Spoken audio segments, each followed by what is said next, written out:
Hello everybody, welcome to my webinar on read aloud strategies in the MFL classroom. There is a bit of a focus on phonics as well, just because of the introduction of the new GCSE and what that focuses on and the new priorities for that. So hopefully some of the strategies that I share with you and the resources you'll be able to use. There may be some that you've seen already, so I apologise if you have already seen them, but I just think it's important, first of all, for us as teachers to try and save as much time as possible, to exploit the resources that we have and to build on what we've already got in the face of this new GCSE. So in terms of why reading aloud at the minute is so important, with the emphasis on multimodal skills with the new GCSE, students not only have to read long text, but they also have to read it out loud as part of their speaking exam, and also there's a dictation that's now been introduced with the listening exam for the new GCSE. So it's important in terms of passing their exams, but also research has shown that in reading out loud and practicing our phonics and practicing pronunciation, with the accuracy being crucial for the development of the listening ability as well. I don't know about you, but I know for some of our students here the past few years that has been a skill that's been quite weak. So what we have tried to do the past 2-3 years is really focus on and embed phonics into our schemes of work, make sure we practice them as much as possible, and we build on that so that by the time the students take their exams, that they are confident with what they're listening to, and they're also confident with what they're reading as well.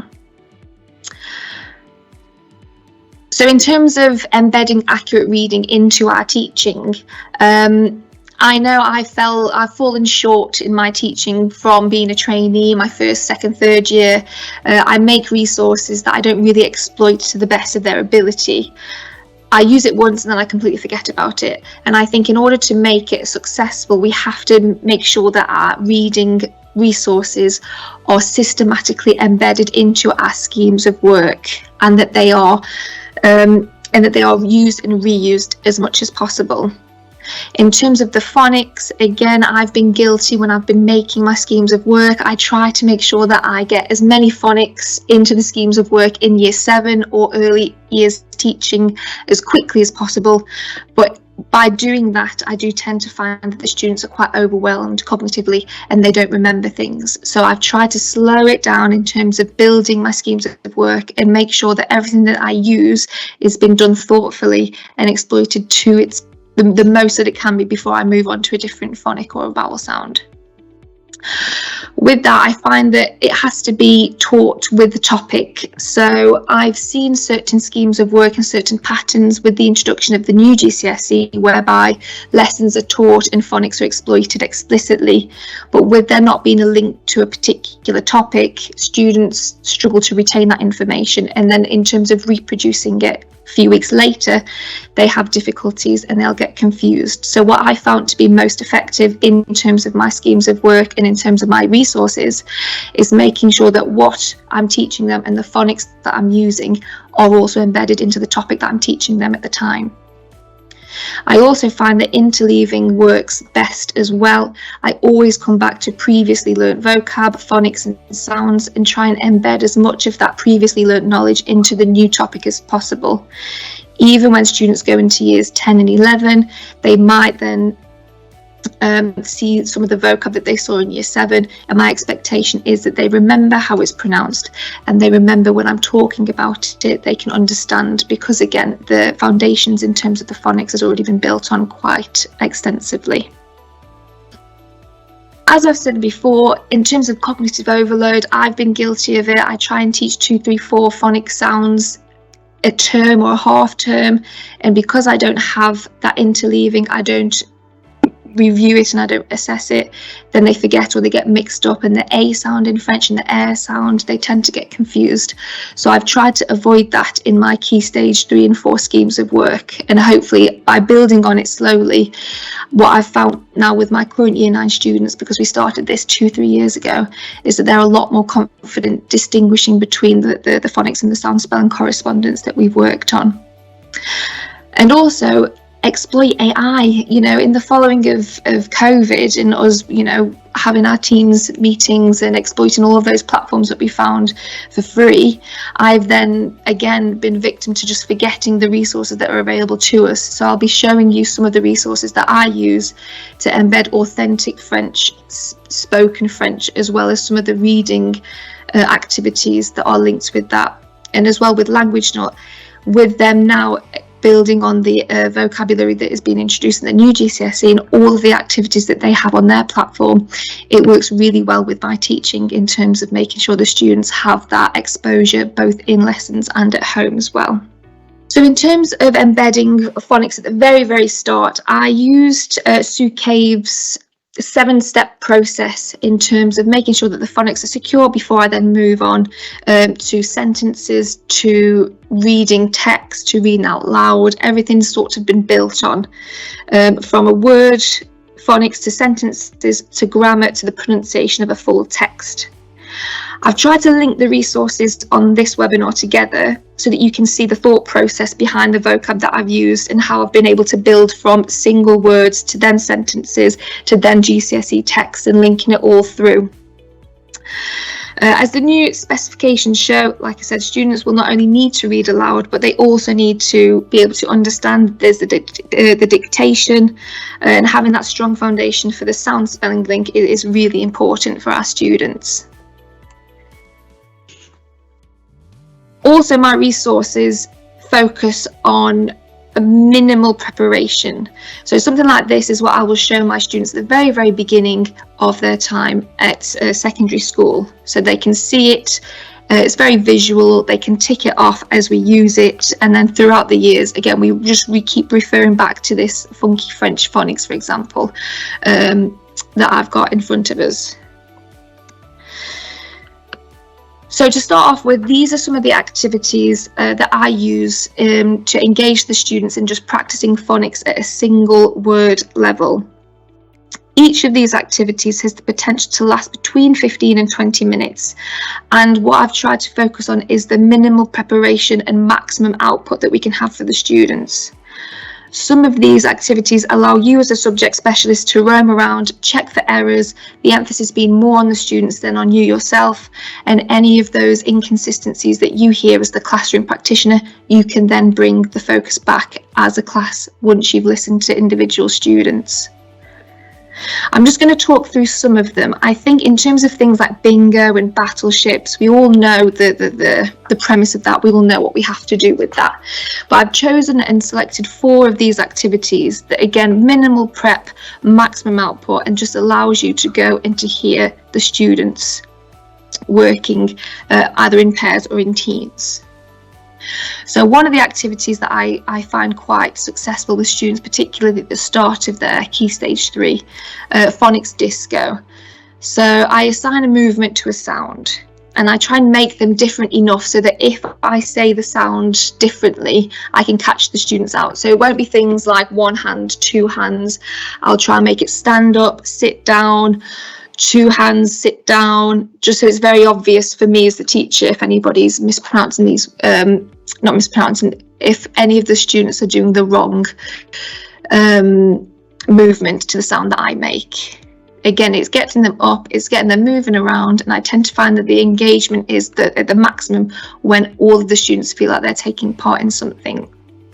What I tend to do as well is I'll split the classroom into team A and B, just to make it a little bit more competitive so that the students are in competition with each other.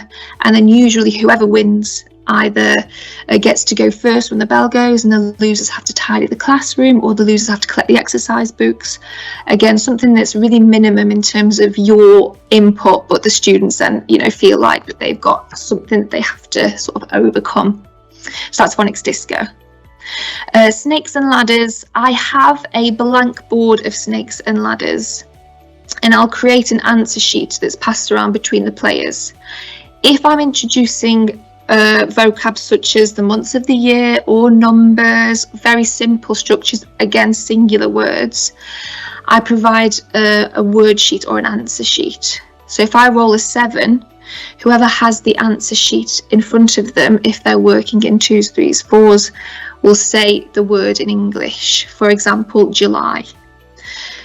The student then has to say that word in French, juillet. If they pronounce it incorrectly, they can't move. If they pronounce it correctly, they can move. Again, you can differentiate by using familiar sounds. So juillet, the two L's. You could then introduce different words in French that have that same sound if you've got a high ability class. Again, in terms of differentiation, you could, as a classroom teacher, have how it sounds next to the word in French. But again, the onus is on the students. The answer sheet is shared between the students to give you the time to move around the classroom and to assess the phonics, to assess the pronunciation, and then to pull up any of the students that have got issues, or if there's a particular issue that they're saying trois instead of trois, you can then stop the class, bring it all together, and just make sure that we focus on that what sound when we say it. It's really effective because in terms of prep, the board itself is blank, so you can use the same board, and it takes, you know, between 3 and 5 minutes to just quickly type out 10, 15, 20 words, phonics, singular words that you want them to practice. Dice dealers is another really simple game. You allocate each word a number. So I've used, again, the months of the year. Students roll the dice between them, either in pairs or threes, depending on how big you want your groups to be. And whichever number they roll, they have to pronounce the word that's allocated to that number. So, for example, 12 months of the year, you give them 2 dice, they roll the dice. If it lands on 2, they have to say février. If it lands on 10, they have to say octobre. Very, very, very simple. But again, it just allows you that time to move around the room and just to assess that the sound, spelling, correspondence is correct, the phonics is accurate, and the students are then building up on their confidence in terms of speaking French. And then the last one that I like to use is experts. So from a very early, literally from Key Stage or Year 7, very early on in Year 7, you tend to find that there's 1 or 2 students that are essentially experts. They've already done months of the year, they've already done colours, they've already done animals, and they are already up to date with how they're pronounced and what they do in terms of the grammar behind it. So what I like to do is I like to elect these students as my experts, essentially. Sometimes I have a Napoleon hat just to make sure that they're distinguished with other students. Sometimes they just walk around with a pen and paper and I say, right, anybody that's pronouncing these words beautifully, you have to write their name down. If there's anybody who isn't, you have to coach them and teach them and help them and show them how to pronounce these words accurately. This is supported, or by students assessing their peers, it reduces the fear factor. So students coaching students, they're a lot more comfortable receiving feedback from each other than they would be receiving feedback from me. And also it's supported by research whereby children who are more self-efficient and can do more things on their own, they're more inclined to try new things. If they've got confidence in their own ability, again, they could coach a group, they could coach more than 1 or 2 people, but it just means that it's building on their analytical skills. For example, they can already hear if something's not pronounced correctly, they can evaluate what it is that the student needs to do to correct their pronunciation, and they can coach that student. And then in turn, the one who is being coached builds up on their own confidence because they've been coached by their peer and not somebody like me. So those are the 4 that I like to use. So in order for students to remember and retrieve previously learnt phonemes, it needs to be repeated enough time for the sounds to be transferred into that long-term memory. Phonics also needs to be exploited through reading, speaking, listening, writing activities to allow students to develop that link in the schemas which they can more easily retrieve later on in their studying years if they do opt to go for GCSE. So what I've done now is develop some resources whereby instead of it being just individual words, we're starting to lengthen the text that the students are having to read. We're having to lengthen the activities. Again, we're trying to make it a little bit more student focused, student friendly, to allow you the opportunity to roam around the classrooms and to make sure that those phonics are being pronounced correctly. Again, some of these resources, some of these ideas you may have seen before, such as tongue twisters and songs and rhymes. One of my favourite resources, just to embed some of the sound spelling, some of the grammar, is an activity called Sentence Stealer that I came across when I did training with Gianfranco Conti in his EPI process. So the idea of the game is students, they write secretly, or they choose 2 of these sentences and they secretly write them on a piece of paper. They then go around the room and they play Sentence Stealer, essentially. So you've got to try and guess what their partner has in one of their 2 pieces of paper. If, for example, one of the students has written the second sentence and I guess it correctly, that student has to give me then that piece of paper. If I guess number 2 and the student doesn't have that, then that student can guess one of the sentences that I have on my piece of paper. And the idea is flooding the input and making sure that the phonics that you've taught them in previous lessons are being embedded, you're retrieving them, and they're being exploited in a lengthier sentence than it would be if it was just an individual word. So as you can see here, we've got dans, so the silent S, collège, the air sound, une piscine. There's a lot phonetically that's going on in these sentences, and by this stage you would have already taught them the phonic sounds individually as words, and we're just trying to put it together with the introduction of a little bit of grammar, il y a, il n'y a pas de, to get the students used to pronouncing those over and over and over again, so that in a listening activity or in a reading activity they don't make the mistake of saying dans and collage in their head, because we've practiced it over and over and over again.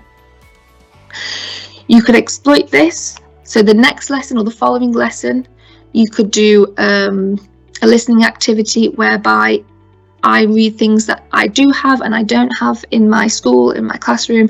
The students have got to then remember all the vocab. They need to visualize and make that sound spelling link, and then they can again answer a listening activity based on the vocab that they've seen in previous lessons. Another one activity that I like to use is a game called the referee game. So students get into groups of 3s minimum, and you have 1 referee and 2 contenders. So the referee is the only person that has access to this slide. It could be something that you print off, or if you don't have time, you can leave it on the board, and the students and the contenders just aren't allowed to look at the board. The contenders will pick a number between 1 to 13, and the referee will read dans mon collège il n'y a pas, and then whatever the number that the contender has picked. So if they say, for example, number 2, the referee would read dans mon collège il n'y a pas de cantine. The contenders have to take it in turn to try and translate what the referee has said into English. Again, you can make it super competitive. They buzz in between them, or they can take it in turns. This game again allows you the freedom to roam around the room and to listen out for any grammatical mistakes, any pronunciation errors that some students might make. Again, in terms of the grammar, you are reinforcing il n'y a pas de, il n'y a pas de, il n'y a pas de, so that when they're writing, the students are writing, or if they're listening, or if they're speaking and trying to answer a question spontaneously about saying what there isn't in school, they already can make that il n'y a pas de without having to think grammatically, or how would I say this, how would I structure that? It's just already embedded in their long-term memory. If that's too easy, what I tend to do is the referee then has the option, if he wants to or she wants to say the sentence in English, and then the contenders have to translate that into French. So in my school there isn't a library. They buzz in and they say the same thing. Again, it's low prep, it's high engagement, it's high impact. The students really engage well with it. The feedback's good. And then the following lesson, your starter activity or something again to refresh. What does this mean? Can we translate this? Here's a listening, here's a speaking. Talking your partners, tell me 2 things that your school doesn't have, 1 thing that your school does have. And by then they'll have already made that il n'y a pas de, or il y a 1, 2, 3 cantine, for example. Another activity that I like is a game called the Trapdoor game. So as you can see, in terms of phonics, there's a lot going on here, but you have already in your schemes of work built up on these sound spelling correspondence, and the students should be friendly and happy and comfortable with the air sound for collège, environ, élève, laboratoire, so that when you do an activity like this, they are confident in their ability to read it out loud and to read it to each other. So this activity is done in pairs. The students have to secretly select one phrase or one word from each of the trapdoors. So as you can see, there's 8 here. They do not show their partner which one they have selected. Once they're ready, each student takes it in turns to try and guess what their partner has selected. If they get it correct, they can move on to the next phrase and carry on trying to guess what they've selected.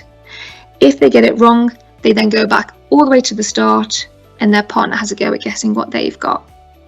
Again, in terms of that flooding the input, they are really practicing the collège est petit, no, and then it's their partner that tries mon collège est grande, no, mon collège est de taille moyenne. And they practice over and over and over and over again. The winner is whoever gets to the end and manages to guess all of the 8 secret sentences correctly. Now, in terms of exploiting resources, what I like about this game is that you can set it for homework. So you can say to the students, right, for your homework, I would like you to record yourself reading what you've written for your trapdoor or what you've selected for your trapdoor. What I tend to find, again, particularly with myself, is I make the mistake of assuming that when students go home, they might do extra practice, they might look at things that are, French songs, French films, and I tend to find that not always the case. It's the minority of those that tend to have that real interest in linguistics that they will go home and that they will, talk about it and they will research it and that they will do it. So I've tried to really invest in the homework that I give the students from a very early age and make sure that they're practicing reading aloud, not only to each other in a classroom setting, but also at home. So in our school, we have 3 hours a fortnight of contact time. So if you think sometimes I will see these students 3 times in 1 week, and then I won't see them the following week because we have a 2-week timetable. That could be potentially up to 10 days where they've not had any exposure to French or speaking French. And just like a skill like playing a musical instrument or a sport, they have to have that practice at home independently in order to make progress. So I've tried to make my homework as engaging as possible to practice that reading aloud, to practice the phonics. Now, at first, students were a little bit resistant, but by building on their confidence in lesson, by having the peer-on-peer coaching, by the time they get to year 8, they're 13, 14 years of age, they are already very well versed on this style of homework, and they know that it will take 2 minutes instead of it taking 20 minutes if I want them to do a grammar activity. So they're a lot more inclined to practice their reading because they know the time that it potentially might take them. I can then listen to this at home and then I can give them feedback, either recording myself giving feedback, or I have a feedback sheet which I'll show you in a few slides time. Now again, in terms of platforms, LanguageNet has a very good platform for reading and practicing this skill so that it makes it even easier for you to log in, to see what they've recorded, and then to give that feedback either via LanguageNet or via the classroom. What I found by doing this, again, particularly with my year 9 students, is they're just so used to practicing reading at home. It's really had an impact on their fluency, it's had an impact on their pronunciation, and it's had an impact on their listening skills, because me saying 700 élèves, they can already visualize what I'm saying, they can visualize those words, and they can understand what I'm saying, instead of saying, we did this last year, can you not remember? And they go, no, I don't know what word that is. If I show them the word, they recognize it, but listening to it is a completely different skill. And like I said, what I found is the investment that I've done with the resources and the homework, it's really started to pay off. So this is an example of the homework that I would set. So the phonics is building on from the days of the week, months of the year, and the numbers. So it's the A sound. And it's a very basic in terms of its content, because I'm just focused on the phonics themselves. On the right hand side, you have obviously the steps that I'd like them to take. I really want them to read in silence. I want them to focus on how they would pronounce each of these words. They can read it in partners, but again, they would take that home. They would record themselves saying this text, and I would listen to it and I would mark it. So every A sound, there would be a box that I would either tick or cross. In terms of parental involvement, I've tried to challenge them again from an early age to get as many people involved as possible. Going back to that coaching skill, if students can coach another person how to do it, they're more likely to retain it in the long term. And again, the feedback from the parents has been surprisingly positive. They really enjoy trying to find that French that they used to do, or the Spanish that they used to do back in secondary school. They really like testing themselves. I've had a few parents also submit their recording of themselves as well as the students. And in terms of long-term investment, when these students get to 14, 15, 16 years of age, and they're perhaps not as enthused as learning the language as they once were, the parent buy-in is already there, because they've already invested in practicing with them and working out what sounds, what the phonics and the vocab, that they're more supportive in trying to make sure that the students at home are doing what they're supposed to be doing. Here's another example of the what sound for French. Again, they read through it, they coach whoever they want to. It could be a friend, it could be a family member, and then they just record themselves and submit it. Again, in terms of the impact, it has just been resounding. And long term, the current year 9s are really enjoying reading, and the fluency and the speed at which they read is a lot more efficient than my current year 11s, for example, because it is not a skill that we've practiced in detail before. So in terms of extending the text, so this is a holiday topic that I've started doing with my current year 9 class. As you can see, there's a lot phonetically that's going on, and there's a lot in terms of sequencing that I want them to focus on. So instead of it just being a reading, I want them to also think of the content that is in this text. At the bottom, there's 7 pictures, and as well as reading it, they just have to put the pictures in the order at which they can read them or at which they appear. Again, I'm looking for a lot of things in terms of pronunciation. You have the what sound, the et sound, nuit, étoile. There's a lot going on. And in terms of assessing them, this is how I would do it. So again, they'd record themselves reading out loud at home. I would just tick the boxes if they pronounced it accurately, and I would give them feedback. Currently, I teach 63 students in year 9.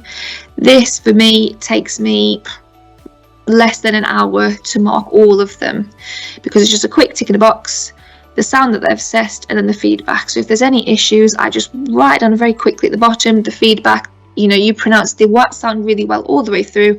Just make sure that the A sound on après is accurate.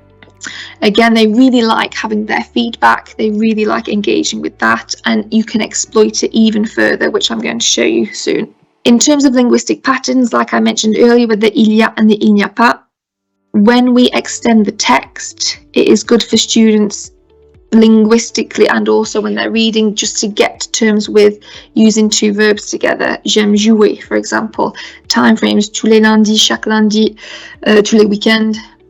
And just making sure that the grammar points are embedded as well as the phonics. So this is just another example of reading for linguistic patterns. Again, you can make this into a homework, you can make it into a gap fill, you can make it into sequencing what's going on, you can make it into loads of things. But one thing that I think I've tried to work on this year is just making sure that I exploit these sorts of activities. So as we move on to Key Stage 4, this is just an example of some of the examples of the new GCSE that's being introduced. So as I mentioned earlier, we have the dictation, we have the read aloud that students now have to do, and whole sentences that students have to listen to, and if they write out in full.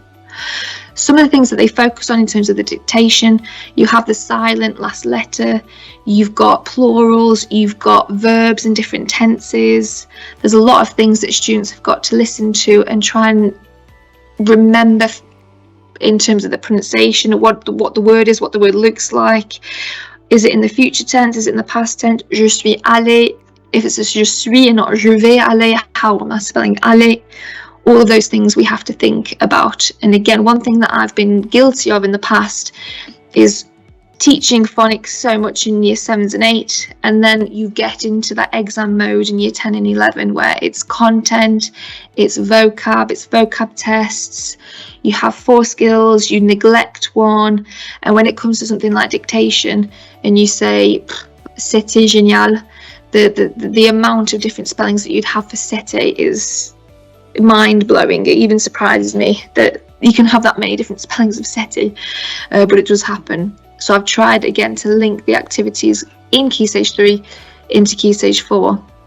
And one of the things I think is quite important in terms of the skills that we teach at Key Stage 4 is to make sure that the format is as similar to the actual exam as possible. Again, by doing this, we reduce that exam anxiety. So when they do sit the exam, they're already familiar with what they've got to do. They're already familiar with the format. They're already familiar with the things that they need to be listening out for. So this is an example of one of my dictation assessments. As you can see, some of the vocab that I've used here links directly to the reading homework that the students had to do about their holiday. I tend to keep it quite closely linked to build that confidence when it comes to a dictation assessment like this, where there's no sort of help. So j'ai voyagé en France et c'était ennuyeux. So c'était, because I've drilled it so much and because we've looked at it when we've given opinions, they should be able to make the link c'était, and they should be able to be confident enough with how to spell it. Sentences 6 to 10. Again, they might be sentences when we've done a trapdoor activity or a sentence stealer that I've just used and grabbed from that activity into this one. The students have already seen it in a low stakes activity. They've already practiced it at home. They just don't know that that's the type of sentence that's going to appear in the dictation assessment. I try not to tell them, learn these sentences, it might appear in the dictation. I want to see their resilience. I want to see what they remember. So that's one of the resources that I use for Key Stage 4. Also, recognising tenses. So I've used this from an old GCSE past paper. Again, the students have the time to look at the title, try and work out the vocab, the tenses. Again, you would have drilled them on the verb endings, what the verbs look like, what the spellings look like. You would read out this text, and then the students have to try and copy what they hear essentially. Because it starts with c'était, they should already know in terms of the verb endings. That's what we're looking for. You can then split students into twos. They do a back-to-back activity. They reread the same text, but obviously it's a different activity. It's back-to-back, and then again between students, they have to read the text, but they don't know potentially that it's the text that they've just looked at, and then their partner has to copy and fill in the gaps. So again, it's a back-to-back activity. I'm sure we've all done it millions of times before, but it's just making sure that those resources that we're using, we're reusing them, we're exploiting them. The retrieval's there, the confidence is being built, and by this point they should be able to recognise, yes, it's the imperfect tense, yes, this is the ending, it's third person singular, which means I need to do this, that and the other. And then one of my last resources is just a faulty translation. Again, there's a big text, the students read through on their own in their heads. How do the words sound? Affreux, for example. And as it's a faulty translation, I will reread this text and I will say certain things incorrectly. So I might say, I don't know, Salut, je m'appelle Claude et j'aime vraiment le judo. If you want to make it more difficult, you can, in terms of the subtleties of the words, you can change the words however you wish. They just have to read it, highlight what's wrong and correct it. So as I mentioned earlier, online platforms following COVID, I was obsessed with them and I used them religiously, but when it came back to face-to-face teaching, I just forgot to use them completely. These are really impactful in terms of homework, in terms of making sure the students are practicing at home. And one of the things that I found, particularly with Language Nut, is the variations in which you can test their skills, you can test the vocab, and it links very well with the new GCSE spec. So I just wanted to go through some of the resources that I use, again, to make sure that the students are listening to not only myself, they're practicing their own reading, but they have that exposure to authentic French at home as well. So one of the platforms that I use is one called Twee. I think it's free for the first 4 or 5 videos that you upload. You can create worksheets, you can create gap fills, you pick a video from YouTube, you copy the link across, and then you just pick what type of activity you would like the students to do. They can automatically export the transcript from the video, even if there's not one available, and then from that, again, like I said, gap fill, what's missing, reading comprehension. You can really go to town in terms of the resources and the different activities that you can do with Twee. The second one is a website called TeachVid. This has different languages, so it's not just French. You have Spanish, German, Italian, Russian. There's loads of different videos, and you just click on a video and you have printable worksheets. So again, reading comprehensions, gap fills. It's just about getting the students exposed to that French and listening to the French or Spanish or German or Russian at home, and just practicing with that. And then obviously, last but not least, is the Language Nut platform, which the students at my school really enjoy and really get into because of the amount that there is to exploit. So we have exam dictations here. We also have reading activities, and what I like is the vocab that we're teaching is already been uploaded and embedded onto the platform, and that's what students use, and that's what I use to read, to practice, and to make sure that they have that exposure at home. You can monitor who's done what. You can monitor how long they've spent on the homework, their percentages, their averages. You can even break it down question to question, what they've done well, and if all the students have perhaps struggled with a particular question, again, you can go through that in the classroom. But one of my favourite ones is the dictation, because I do feel like practicing at home is one of the most overlooked things that we do, and by overlooking the technology that we have available to us, it serves as a disadvantage to the students. So we have to make sure that we exploit this to the maximum, and to make sure that the students have that contact time in lesson and that they go and practice the skills that we teach them, because it's not always the case.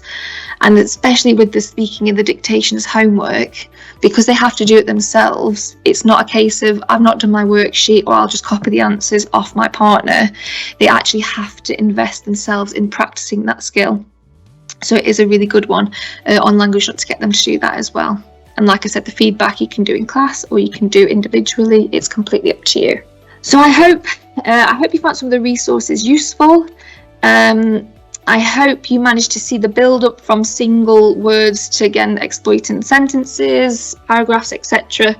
And that you're able to take something away from this webinar. So yes, thank you very much for listening, and thank you, Fiona, for listening as well. Do we have any questions about anything?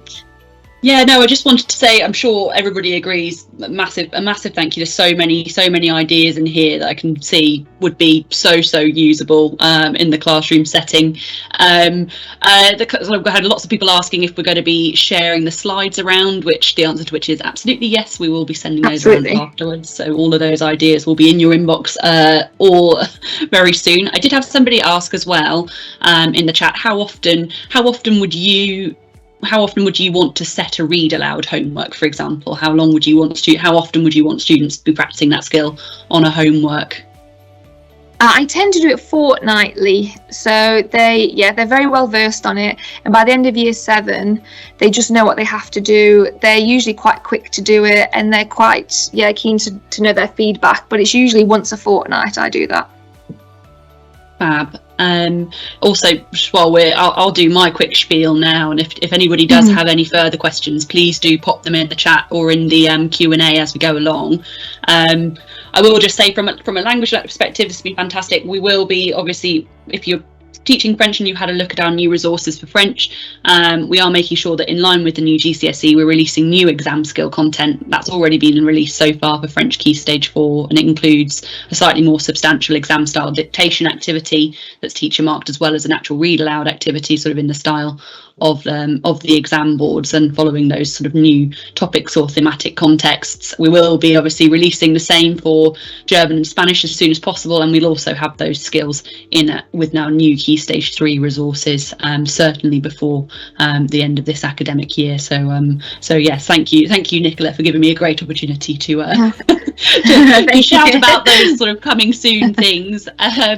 Just looking at the chat, I'm just seeing lots and lots of thank yous. If you do come up with any questions that you wanted to ask and forgot to ask, please do get in touch and drop us an email afterwards. And if you do, if you're not currently using LanguageNut and you'd like to access a free trial, then do just do get in touch. But once more, a huge thank you, Nicola. It's been a real privilege to have you here today and to hear what you've had to say. So yeah, thank you very much.